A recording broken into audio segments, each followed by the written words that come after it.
At dawn that day, Peter may have been biting his lip. The night was over, yet the nets were still empty. His hands smelled of seawater, and only silence drifted through the boat. For a fisherman, an empty net is not just a simple failure. It means the loss of that day's livelihood, and perhaps even the collapse of his own sense of dignity. That day, Peter had not merely failed to catch fish. Perhaps deep in his heart he was thinking, am I someone who must go back to where I started? Is this all my life will ever be? If I've labored all night and still nothing has happened, shouldn't I just give up now? And then, at that very moment, Jesus came. That is what makes this so astonishing. Why did Jesus come then of all times? Not in Peter's moment of triumph, when the boat was full of fish, not when he stood confident before others, but in that very dawn hour when he was most worn down, most humiliated, and had nothing left to say. I love this scene so much, because it shows us that the Lord does not come to us only when we are doing well. He comes even when we have nothing to show for ourselves. In Luke 5, Jesus steps into Peter's boat.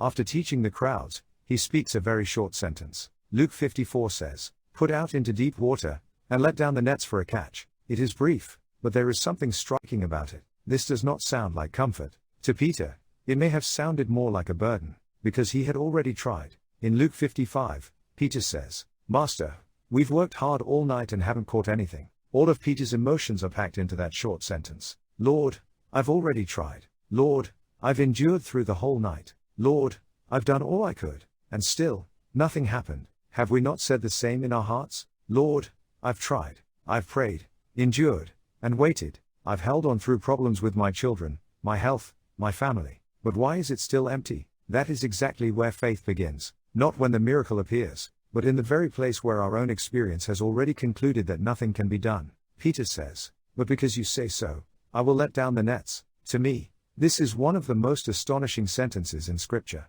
Peter did not obey because he was full of certainty. He did not obey because the situation had changed. Honestly, he may still have thought nothing would happen, and yet he placed the Lord's word above his own experience. And then the next scene explodes. Luke 56:7 says, "When they had done so, they caught such a large number of fish that their nets began to break. So they signaled their partners in the other boat to come and help them, and they came and filled both boats so full that they began to sink." Just imagine it. A moment ago the nets were completely empty, and now they are so heavy they are about to tear. The boat that had been filled with silence is suddenly filled with commotion. The dawn that seemed destined to end in empty hands turns into a moment of overwhelming abundance. But something even more astonishing happens here. Peter does not shout for joy at the fish. Instead, he collapses. Luke 58 says, "When Simon Peter saw this, he fell at Jesus' knees and said, 'Go away from me, Lord, I am a sinful man.'" Why? It was not simply because there were so many fish. In that moment Peter saw someone greater than the fish. He saw a Lord greater than his failure,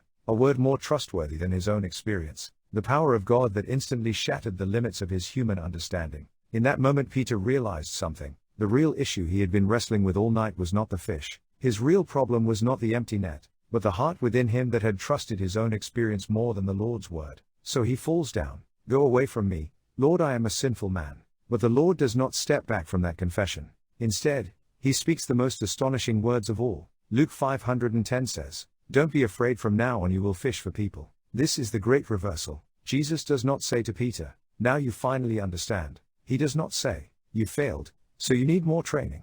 The Lord does not call Peter's place of failure the end. He turns it into a beginning. To a failed fisherman, he speaks of an apostle's future. To a man washing empty nets, he gives a calling to gather people into life. To a man who was ready to go back, he says, "Follow me." And Luke 511 ends like this. "So they pulled their boats up on shore, left everything and followed him." How astonishing is that? Only moments earlier Peter had been on the verge of giving up, and now he leaves everything behind and follows Jesus. In a single night, his whole life is turned upside down. But if you look closely, it was not the fish that changed his destiny. It was one word from Jesus, and one small act of obedience in response to that word. Dear friends, could it be that you are holding an empty net in your hands right now? A prayer that has gone unanswered for a long time. A child you have cared for with all your heart and who still hurts. A relationship you have endured for, only to feel lonelier. A body and heart growing heavier with age. And perhaps, deep inside, you have already reached your conclusion. This is not going to change. I need to let it go.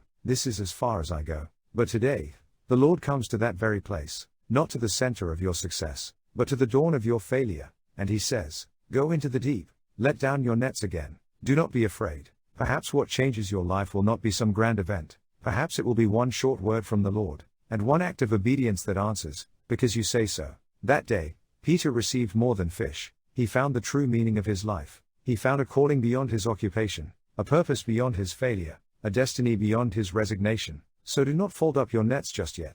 Do not tie up your boat just yet. When the Lord speaks, even the place that seemed finished can begin again. And that one act of obedience may turn the rest of your life into a completely different story.